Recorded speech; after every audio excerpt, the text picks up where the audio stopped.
শাশুড়ি আর ননদ মিলে আমাকে ব্ল্যাক ম্যাজিক করেছিল।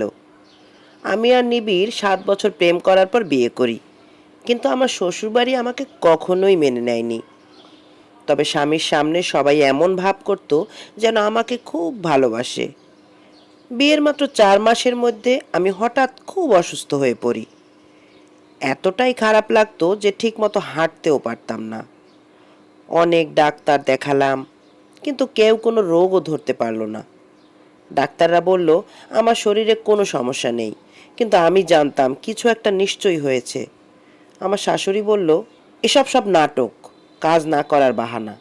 স্বামীর কান ভাঙিয়ে দিল যেন আমি মিথ্যা বলছি। আমি নিবিড়কে অনেক বুঝিয়ে বললাম, আমাকে কোনো হুজুরের কাছে নিয়ে চলো, দেখি কিছু করা হয়েছে কিনা।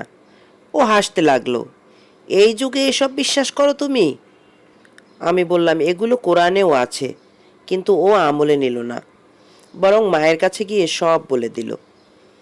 তারপর আমার শরীর আরও খারাপ হতে লাগলো। আমার মা বাবা জানতে পেরে আমাকে বাড়িতে নিয়ে গেল। সেখানকার এক হুজুর দেখিয়ে জানতে পারলাম আমার শাশুড়ি আর ননদ আমার কিছু কাপড় নিয়ে কিছু একটা করেছে, আর আমার বিছানার তোশকের মধ্যে একটা পুতুল সেলাই করা আছে। আমি শ্বশুরবাড়ি ফিরে গিয়ে স্বামীকে সব বললাম যে তোমার মা এসব করেছে। বললাম, তোশকের সেলাই খুলে দেখো, তুমি নিজেই প্রমাণ পাবে।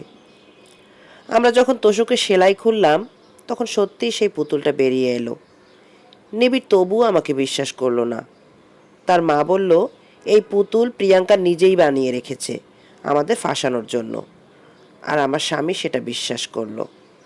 তারপর আমাকে দোষারোপ করতে লাগলো, দূরে সরে যেতে লাগলো। একদিন জোর করেই ডিভোর্স দিয়ে দিল। আজ আমি কানাডায় আছি, নতুন করে জীবন শুরু করেছি।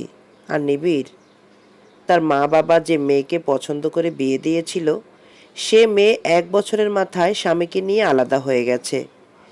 এখন নিবিড় নিজের মা বাবার খোঁজও নেয় না। আর আমার ননদ শ্বশুরবাড়ি থেকে তাড়িয়ে দিয়েছে, তারও ডিভোর্স হয়ে গেছে। 7 বছরের সম্পর্ক, ভালোবাসা কিছুই টিকলো না, কারণ আমি শ্বশুরবাড়ির অন্যায়ের বিরুদ্ধে কথা বলেছিলাম। অথচ সেই স্বামী আজ নিজের মা বাবার কথাও শোনে না, দ্বিতীয় বউয়ের মূল্য দেয়। আল্লাহর বিচার এমনই হয়। আসসালামু আলাইকুম বন্ধুরা, ঈদ মোবারক। কেমন আছেন সবাই? আশা করি সবাই ভালো আছেন। সত্যি বলতে আমি তেমন একটা ভালো নেই। আমি বেশ কয়েকদিন ধরে পুরো ঈদের সময়টাই আমি জ্বরে ভুগছি। আমার কণ্ঠ শুনে নিশ্চয়ই আপনারা সবাই বুঝতে পারছেন যে আমি বেশ অনেকটা অসুস্থ। কিন্তু তারপরেও আপনাদের জন্য একটা দায়িত্ববোধ থেকে আমি আমার ভিডিও নিয়ে আসলাম। ভিডিওটিতে যেই কাহিনী আপনাদেরকে শোনালাম, এটি কিন্তু আমার জীবনের গল্প নয়, এটি প্রিয়াঙ্কা নামক এক মেয়ের গল্প। লেখাটি পাঠিয়েছেন প্রিয়াঙ্কা রহমান। এটি ফেসবুক থেকে নেয়া। যদি আপনারাও আপনাদের কোনো জীবনের গল্প আমাকে দিয়ে পাঠ করাতে চান, অবশ্যই আমার সাথে ইনবক্সে যোগাযোগ করবেন এবং সেখানে লেখা পাঠাবেন। সব মিলিয়ে ভিডিওটি কেমন ছিল এবং আপনারা সকলে কেমন আছেন অবশ্যই জানাতে ভুলবেন না। সবাই ভালো থাকুন, সুস্থ থাকুন, সুন্দর থাকুন। দেখা হবে আবার পরবর্তীতে নতুন কোনো ভিডিওতে। ততক্ষণের জন্য শুভকামনা।